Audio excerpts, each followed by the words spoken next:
সকলকে আসসালামু আলাইকুম। আমি ঠিক এই মুহূর্তে রয়েছি যে বাগেরহাটের ফকিরহাটের কাটাখালী মোড়ে যে হ্যামকো ইন্ডাস্ট্রি রয়েছে, যেটাই আবদুল্লাহ ভাইয়ের যে কোম্পানিটি রয়েছে, এখানে যে এই কোম্পানির ভিতর কিন্তু আপনারা জানেন যে গতকাল রাতে কিন্তু একটি ডাকাতি সংঘটিত হয়েছে এবং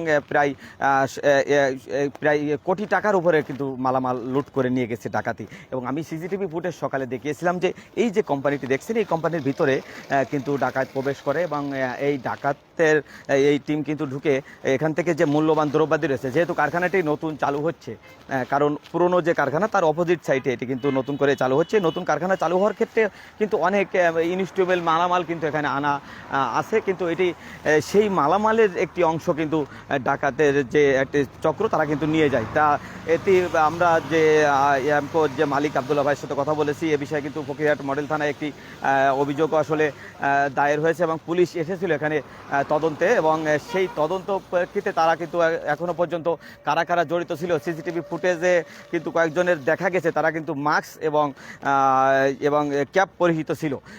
এখন এই আরও বাকি যে সিসিটিভি ফুটেজ আছে সেগুলো পর্যালোচনা করে কিন্তু পুলিশের কাছ থেকে আসলে জানা যাবে এর পরবর্তীতে কি পদক্ষেপ নেওয়া হয়েছে। তবে এই যে মেইন রোডের পাশে যে ডাকাতির ব্যাপারটা, এটি কিন্তু আসলে যারা সুশীল সমাজ তারা কিন্তু ভালো দিকে দেখছে না, তারা যে এটি কিন্তু আসলে একটি দুঃখজনক ঘটনা যে হ্যামকোর একটি কোম্পানি, এখানে কিন্তু সিকিউরিটি গার্ড এবং এটা কিন্তু পুরোটাই একটি রেস্ট্রিক্টেড এরিয়ার মতো কিন্তু এটি আটকানো, তারপরেও কিন্তু ডাকাতরা কিন্তু আসলে এর ভিতর ঢুকে ডাকাতি করেছে এবং প্রায় 1 কোটি টাকা উপরে মূল্যমানের যে যন্ত্রাংশ মালামাল তারা কিন্তু ডাকাতি করে নিয়ে গেছে। তো আমরা সিসিটিভি ফুটেজ এবং পুলিশের যে ভাষ্য মতে এখনও পর্যন্ত ইনভেস্টিগেশন চলার কারণে কিন্তু পুলিশ প্রশাসনের পক্ষ থেকে বলা হচ্ছে যে তদন্ত শেষ না পর্যন্ত কোনো কথা কিন্তু তারা এখনও পর্যন্ত জানাতে চাচ্ছে না। এবং আমরাও হ্যামকোর মালিকের সঙ্গে কথা বলেছি, তিনি বলেছেন যে সিসিটিভি ফুটেজগুলো সব পর্যালোচনা করেই কিন্তু আসলে ডাকাতকে চিহ্নিত করা সম্ভব হবে। তো এই যে ডাকাতির যে বিষয়টি, এটি কিন্তু সচেতন মহলের একটি দাবি যে প্রশাসন